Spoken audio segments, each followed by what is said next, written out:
Саламатсыздарбы, урматтуу Агро айым, Агро жаштар долбоорунун жалпы катышуучулары.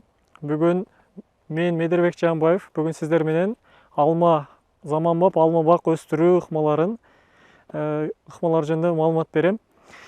Биз бүгүн Ош шаарындабыз. Деңиз деңгээлинен 1000 метр бийиктикте, Керметоо айылына жакын жерде бир алма багында турабыз.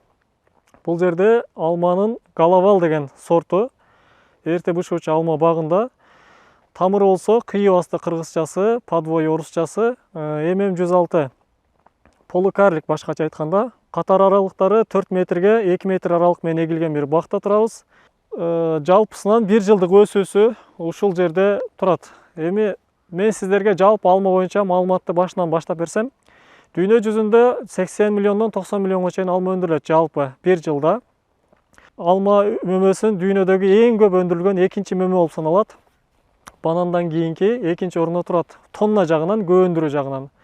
Эми алманы бул таза, свежий форматта дагы ошол эле учурда чиринниктерди жасоодо, сок өндүрүүдө, как кургатуу жолдору менен биз ар кандай тамак аштын түрлөрүндө колдонобуз. Алма мээлүүн климатты каалаган мөмө жемиштер түрлөрүнүн бирөөсү болуп саналат. Кыргызстандын бүт эле областтарында климаты туура келген аймактарда өстүрсө болот. Мисалы, бул суукка дагы эң чыдамдуу түрлөрдөн бири болуп саналат. Ошол эле Россиянын Сибирь аймактарында -40 градус болгон аймактарда дагы мына алманын жоон өзөктөрү, крона деп коебуз, кронанын ылдыйынан жоон өзөктөрү суукка өтө чыдамдуу келет. Башка жаңгак окшогон, шабдалык окшогон түрлөр, мисалы -20 градустан баштап мөмө бере турган бүчүрлөр зыян көрө баштайт. Бирок алмада суукка чыдамдуулук бир өзгөчө бир табиятынан берилген гендери бар. Суук жерлерге дагы чыдамдуу түрлөрдөн болуп саналат. Кандай климатты жактырат? Алма жалпысынан жай мезгили өтө катуу ысыбаган, салкын, мээлүүн климатты жактырат. Ошол эле учурда кыш мезгилинде белгилүү температура суук болуш керек.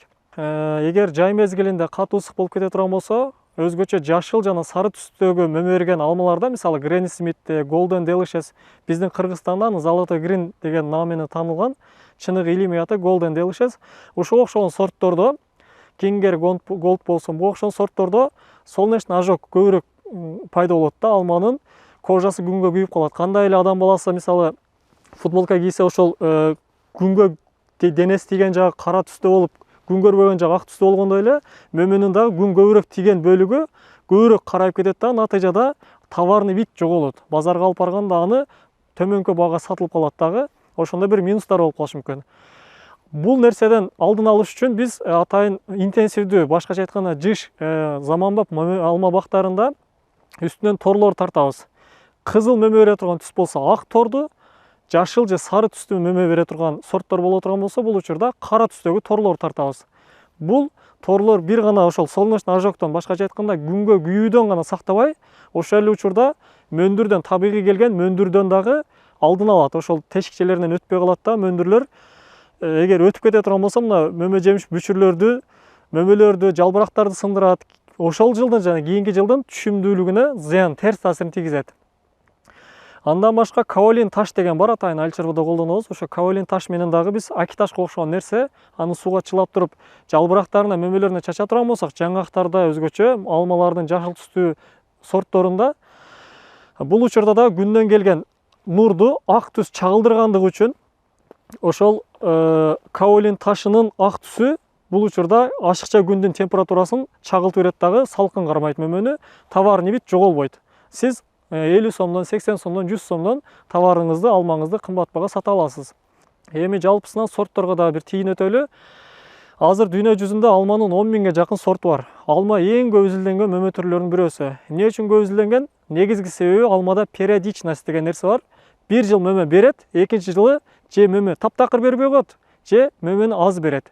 Бул нерсени биз илимде периодичность деп коебуз. Анын негизги себеби мөмө көп берген жылы азык сааттын баардыгы уруктарга кетип болот дагы, мөмөлөргө кетет, уруктарга кетет. Натыйжада кийинки жылы мөмө бере турган бүчүрлөр пайда болбой калат. Азык саат аларга жетпей калат да, кийинки жылы бош өтөт. Дарак бош эле сиз багасыз дарактычы, эч кандай мөмө алып акча таппайсыз.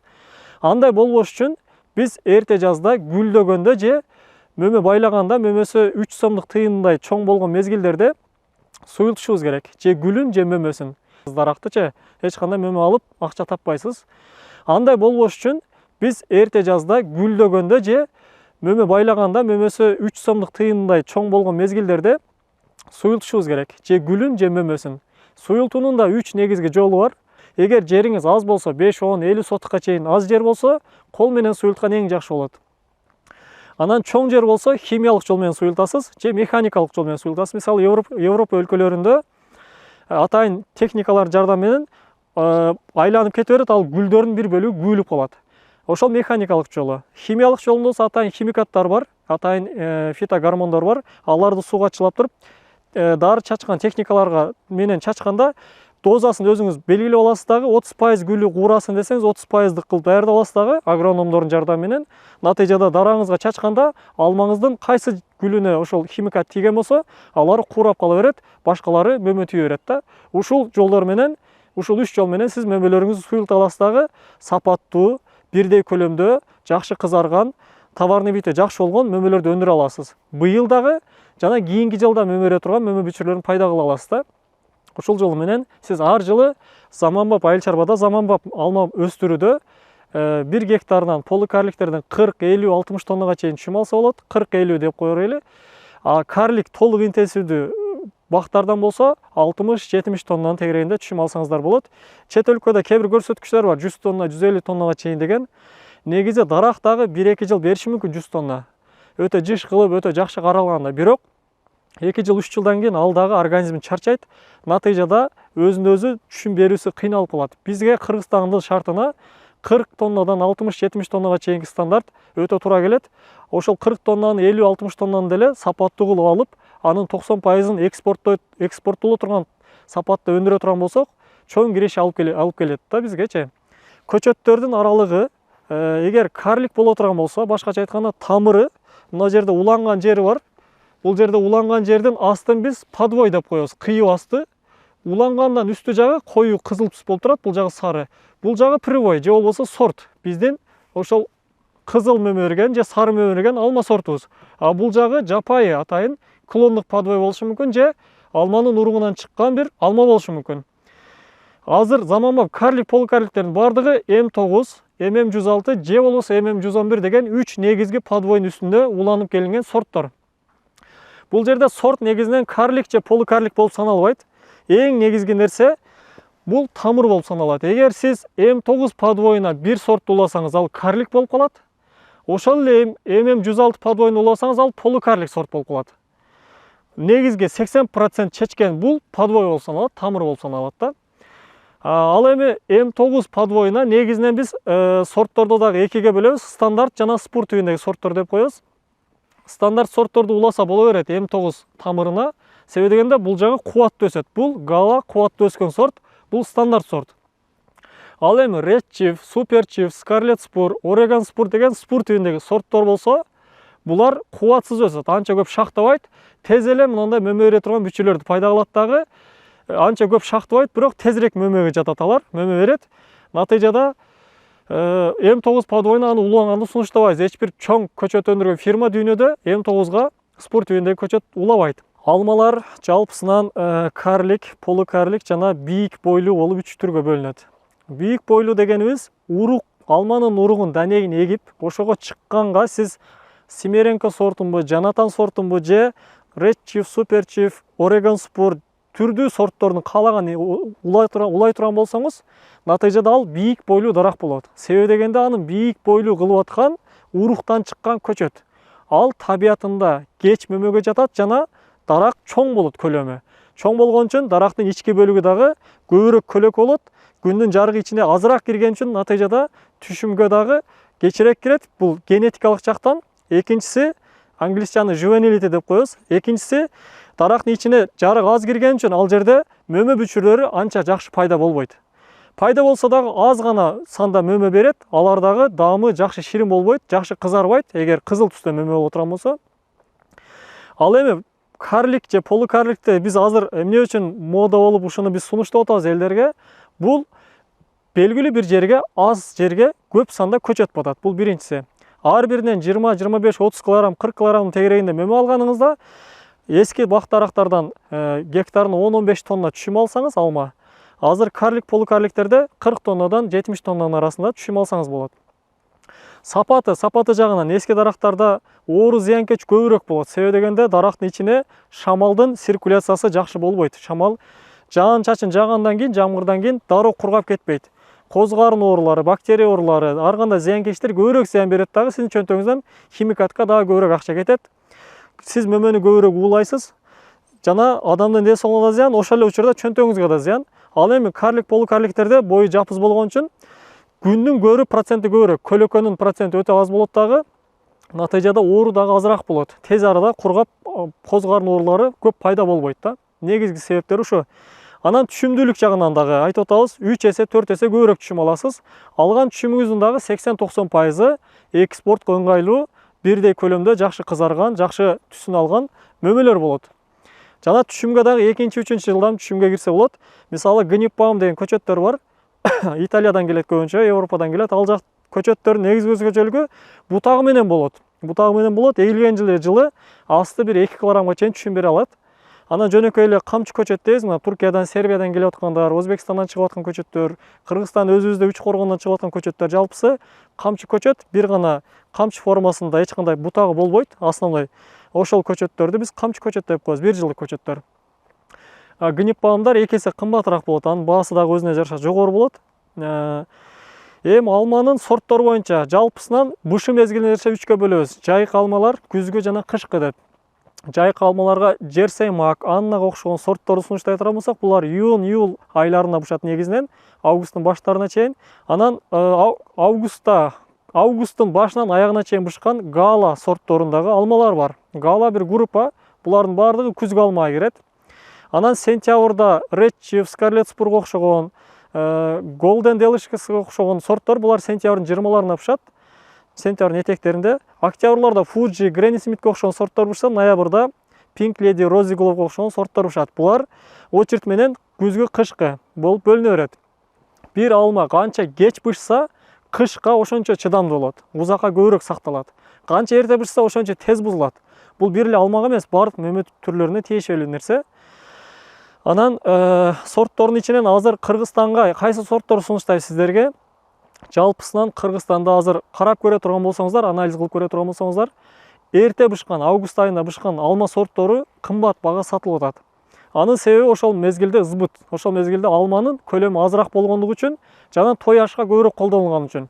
Сентябрдын 15-20-ларынан Кыргызстандын бүт аймактарында алмалар бышат дагы, ички рынокто дагы бир топтолуу пайда болот дагы, баасы резко төмөндөйт. Мисалы айта кете турган болсок, мына 2022 жылы август айында бышырып саткан тааныштарым 60 сомдон сатты 1 килограмм алманы. Ал эми сентябрдын 10-дорунан баштап бүт алмалар бышкандыгы үчүн килограммы 25 сомдон 30 сомго чейин сатып атышты оптум турган жериненчи. Мына ушундай бир разница болот. Ошон үчүн эрте бышкан Гала сортторун сунуштайт элем биринчиси. Галанын дагы азыр эрте жакшы кызарган, жакшы мөмөсү чоңойгон сорттор бар. Мисалы Шинига Гала, Галавал, мына колубузда турган сорт бул Галавал сорту. Ошол жанында Dark Boran Gala деген да чыкты. Азыр эң акыркы мода версиядагысы ошол. Бушул сорттор сунуштайт элек. Ошол жанында Golden Delicious, даамдуулук боюнча орточо сары алма, Золотой Грин деп коебуз. Анын дагы түшүмү өтө жакшы, товарный види дагы жакшы, баасы дагы 50 сомдун тегерегинде сатылып атат оптун баада. Ушул эки сортту сунуштайт элем жалпы кыргызстандыктарга. Сортторунан кийин подвойлорун айтып өттүк. Негизинен 3 негизги подвой колдонулат. М9 бул карлик, М9 уланган көчөт баары карлик болот. Ага сөзсүз сиз стойка жана зым колдонушуңуз керек.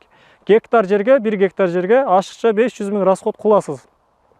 Ал эми полукарликтерде ММ106 подвойуна уланган, же ММ111 подвойуна уланган кайсы сорт болсо дагы булар полукарлик.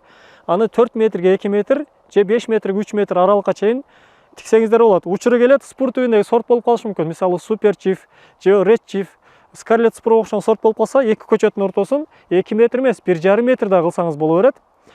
Канча жакын болгон сайын ошончо буташ татаалдашат, ошончо билим көбүрөөк, тажрыйба көбүрөөк керектелет да. Өзүңүздүн билимиңизге, тажрыйбаңызга ишенсеңиз, же күчтүү бир адис агроном менен иштеше турган болсоңуз, аралыгын жакын деле кылсаңыз болот.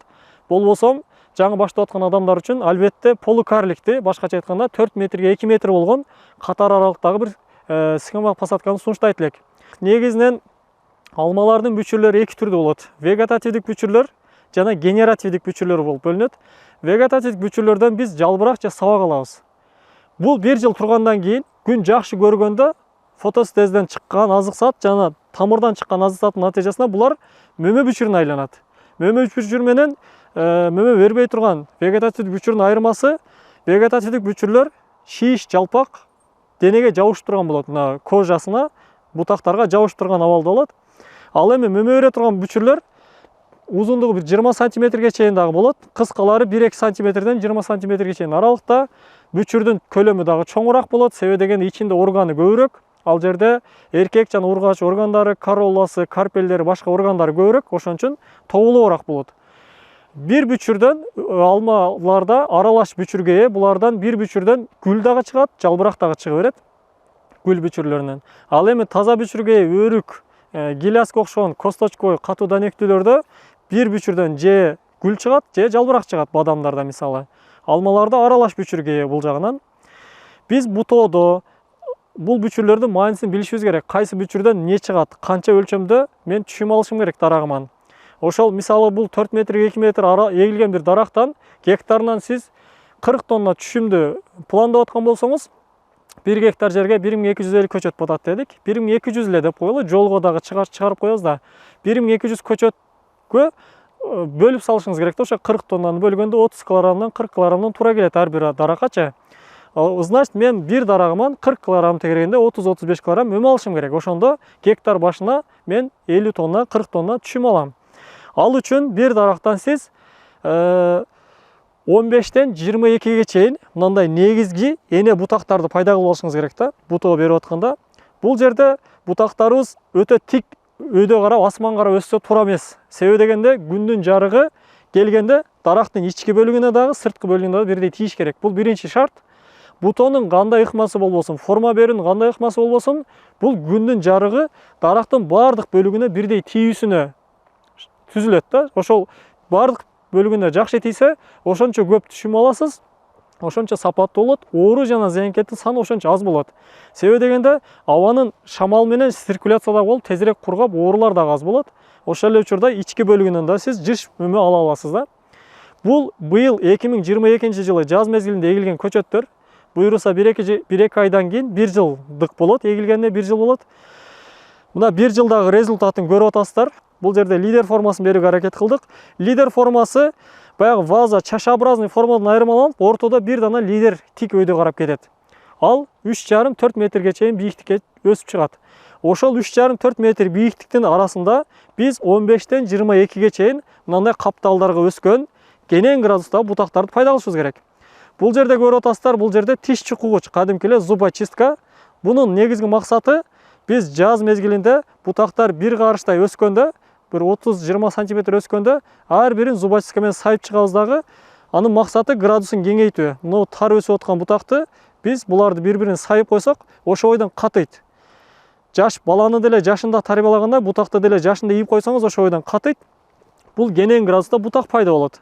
Ал болбосо тар градуста өйдө карап кеткен бутак болот дагы, ал түшүмгө да кеч кирет. Мөмө дагы аз аласыз жана дарактын ички бөлүгүнө күндүн жарыгын, шамалдын кирүүсүнө тоскоол болот. Ушуга окшогон ыкмалар менен кааласаңыз бул жерге салмак илсеңиз болот. Кааласаңыз ар кандай ыкмалар бар, жип менен байлап койсоңуз болот. Бул жака же атайын аппараттар бар, зымдар менен бул жерге кыстарса болот. Кээ бир сындыруу ыкмалары бар, мисалы мына жерден акырын кармап жай мезгилинде сындыра турган болсоңуз, кырсылдап бул бир аз градусу кеңейет, ошол бойдон калат да. Булардын баардыгынын максаты ошол күндүн жарыгын дарактын ички жана сырткы бөлүгүнө бирдей тийгизүү. Күндүн жарыгы эгер мына бүчүрлөргө тийбесе, бул бүчүрлөр мөмө бере турган бүчүргө айланбайт. Мөмө бүчүрүнө айланбаса, булдан сиз гүл албайсыз, мөмө албайсыз да. Значит, дарактан эртерээк түшүм алыштын ыкмаларынын бирөөсү алардын градусун ийиш керек. Кенен градустагы бутактарды пайда кылыш керек. Эмне дедик биз? 15-тен 22-ге чейин бутак пайда кылсак, ар бир бутагыбызда 2-2,5 килограммдан мөмө ала турган болсок, ошондо биз 30-40 килограмм тегерегинде бир дарактан мөмө ала алабыз. Ушундай жол менен эсептесе болот.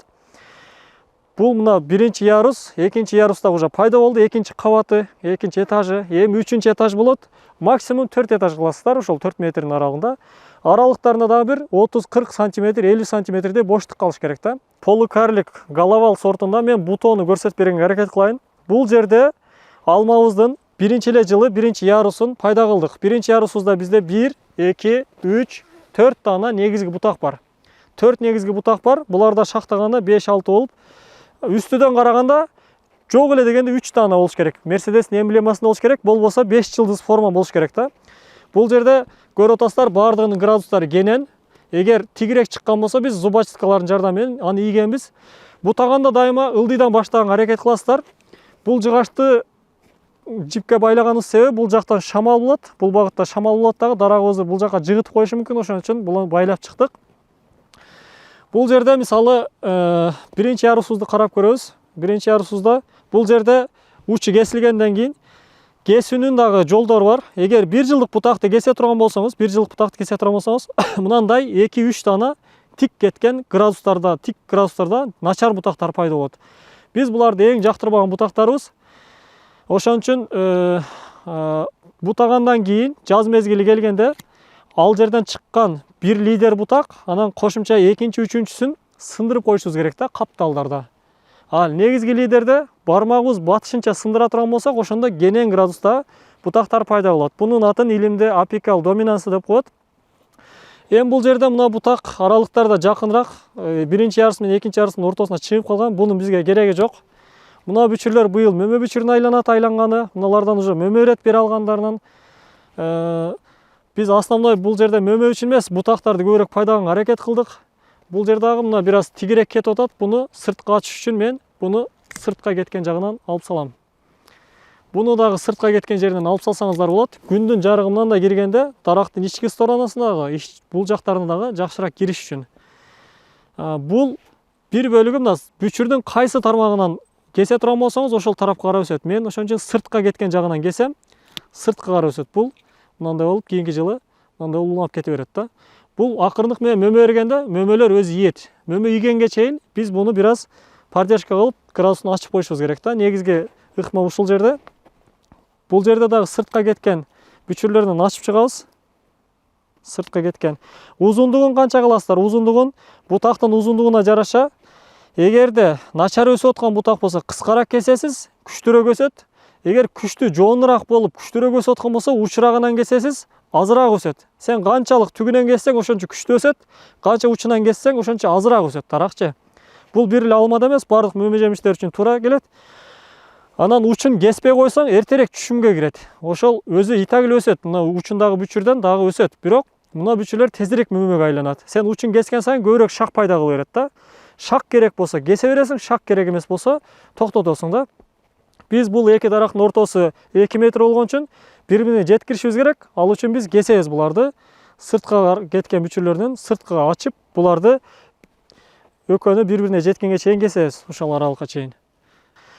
Ошон эле жанында өтө бутактагы өтө ичке узун болуп кетсе дагы мөмөлөрдү көтөрө албай ийилип калат. Ошондой болбош үчүн дагы бутактын 3төн 1 бөлүгүн, божомолду 3төн же 4төн 1 бөлүгүн кесилет. Мисалы дейли, 60 сантиметрлик бир бутак болсо, анын 3төн 1-ин кессең, 40 сантиметр калып, 20-сын кесип саласың да. Ушундай бир түшүнсөңүздөр болот.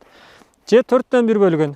Бирок бул дайыма эле туура келбеген нерсе. Мисалы кээде сиз туура эмес багып коюшуңуз мүмкүн. Сууну көбүрөөк берсеңиз, азотту көбүрөөк берсеңиз, бутак 1 метр, 1,5, 2 метрге чейин бийиктикке өсөт.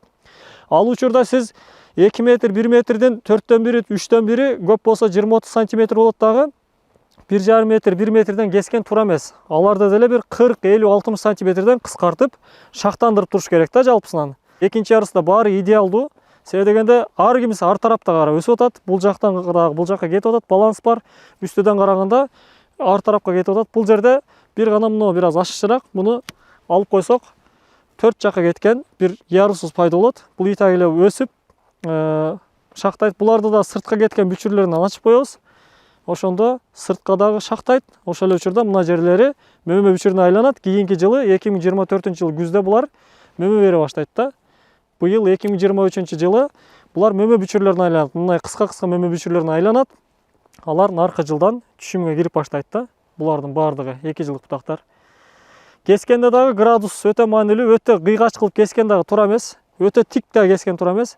Бүчүрдөн чийиш жагы бүчүрдөн бул жак болуш керек. Ашчы суулар бул жакка агып түшүп кетиш керек да.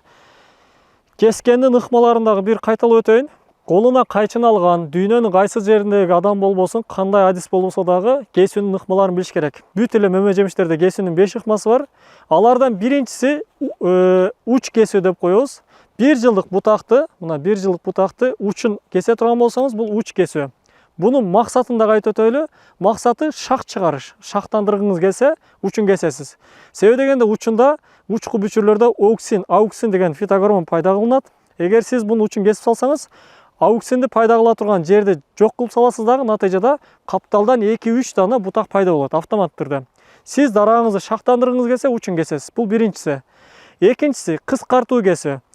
Бул 1 жылдык болсо, бул жагы 2 жылдык деп эсептейли. Бул деле 1 жылдык. Биз жайкы зеленый обрезкада жүргүздүк. Мына жерден чиканкаладык, шактады жайында. 1 жылда 2 жылдык кылып өстүрдүк.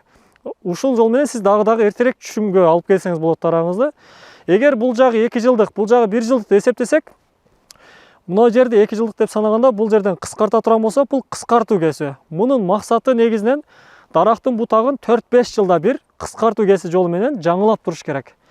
Бүчүр канча жаңы болсо, ошончолук жакшы сапаттуу мөмө берет да.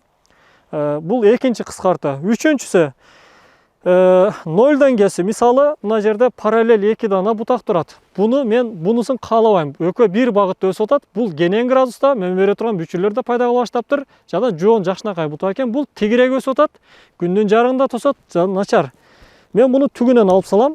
Бул нольдон кесүү. Бунун чыгуусун башкы каалабадым. Суюлттум. Бул экөөнүн аралыгы бирдей болуп калды, үчөөнүн аралыгы. Бул суюлтуу кесүү. Нольдон аласыздар, ал жерден таптакыр чыкпайт. Эгер чыгып калса дагы, жай мезгилинде 1-2 см өскөндө ушалап кое турган болсоңуз, болду. Ошо бойдон бүчүрлөр көрүлөшөт дагы, чыкпайт экинчи жолчу. Кайталайбыз: уч кесүү, кыскартуу кесүү, нольдон кесүү. Эми төртүнчүсү сырткы ачуу кесүү. Мисалы, кээ бир учурда бул жагы градус тар болуп калышы мүмкүн, бирок мындай сыртка кеткен жеринен сиз бул жерден кесе турган болсоңуз, көрсөтүп кое берейин. Кесип көрсөтө турган болсок, сырткы ачылды бул бутакчы. Мына жерин биз алып салдык, сырткы ачылды, градусу бир аз болсо дагы жайылды. Бул сырткы ачуу кесүү болот. Бул 4-чү ыкма. Ал эми 5-чиси 3 бурчтук. Бизде градустары баары эле жакшы болгон үчүн мына бутакта көрсөтүп берүүгө аракет кылайын. Эгерде бир градусу тар боло турган болсо, кесүүнүн 5-чи ыкмасы бул градустун тар болгон учурда колдоносуздар.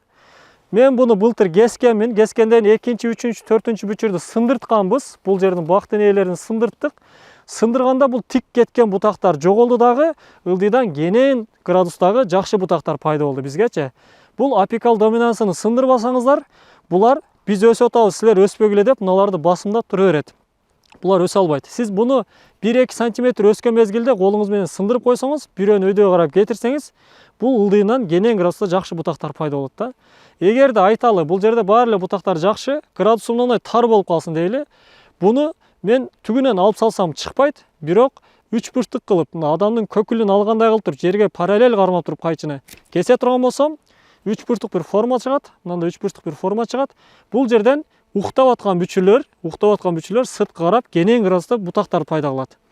Буну мен бутагым тик кеткен учурда жана өтө жоон болгондо, мына лидерден каптал бутак жоон болбош керек. 2 эсе, 3 эсе ничке болуп туруш керек каптал бутак.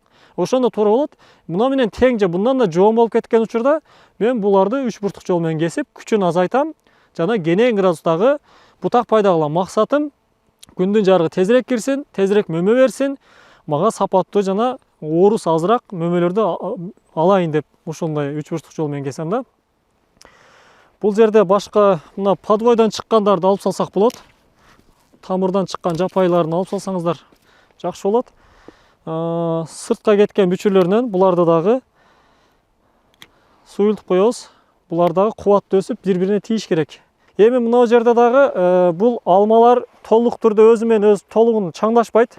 Чаңдаштыруучу катары көбүнчө сары түстө мөмө бере турган Golden Delicious золотой гринди колдонобуз. Себеби анын хромосомасы диплоид жана жакшы чаңдаштырат, гүлү узак мезгилге чейин гүлдөп турат. Бардык алмалардын көп түрлүү сортторун чаңдаштыра берет. Бирок акыркы жылдары заманбап интенсивдүү алма бактарында мындай профессор Springer деген бир сорт, Springer жана Everest деген сарыдан кызыл мөмө берген сорттор бар булардын. Биз да ушулардан алып тиктик. Бул сорттор узак мөөнөткө гүлдөйт. Бул алманын бардык сортун чаңдаштырат булар. Баасы бирдей эле болот, алманын көчөтү канча сом болсо ошондой эле болот. $4 тегерегинде эле алдык буларды эле. Бутаганда дагы буларга отдельно место коротпойсуздар. Эгер эки көчөттүн ортосу 1 метр болуп эгилсе, 50 сантиметрге ээп кое бересиздер буну. Отдельно место коротпойсуз. Ал эми голденди чаңдаштырчу кылсаңыз, сөзсүз түрдө мына даракты алып салып, бунун ордуна голден экмексиз. А bunday спринджер же эверест колдоно турган болсоңуз, анда буга место коротуштун кереги жок. Узундугу 20-30 сантиметр кылып эле кесе бересиз бутактарын. Булар алмалардын сортторунда болуп 1 жылдан кийин мөмө бере турган бүчүр пайда кылбай, бутак пайда кылып атып эле ошол бутактарынан мөмө бере турган бүчүр пайда алат. Мыналардын баары гүлдөйт. Мыналар мөмөлөрү. Буну Азербайжанда варенье жасашат булардан. Жесе болот, ширин. Просто булар азыр үшүгүрүп кичине болуп калды. Келген эле жылы быжыраган мөмө алып атат. Мына Шиңгилде 5-тен 6га чейин мөмөлөр турат. Өтө көп гүлдөйт, узак мөөнөткө чейин гүлдөп турат. Сууктарга да чыдамдуу. Алманын бардык сортун чаңдаштырган сорттор булар. Азыркы заманбап алма бактарында бардыгында ушул колдонулуп атат чет өлкөлөрдө. Биз дагы ошол ыкмаларды колдонгонго аракет кылып атабыз. Бул канча процент колдоносуздар? Мисалы 1000 көчөткө 100 дана колдоносуз. 10% колдонсоңуз жетиштүү болот. Жалпысынан ушундай. Контукай укканыңыздар үчүн баарыңыздарга чоң рахмат. Алма өстүрүү боюнча, заманбап алма өстүрүү ыкмалары боюнча кандайдыр бир суроолор болсо, баардыгына даярбыз. Буюрса, группадан жооп бергенге даярбыз. Суроолоруңуздар болсо, кенен кесир тартынбай сурооңуздарды берсеңиздер болот.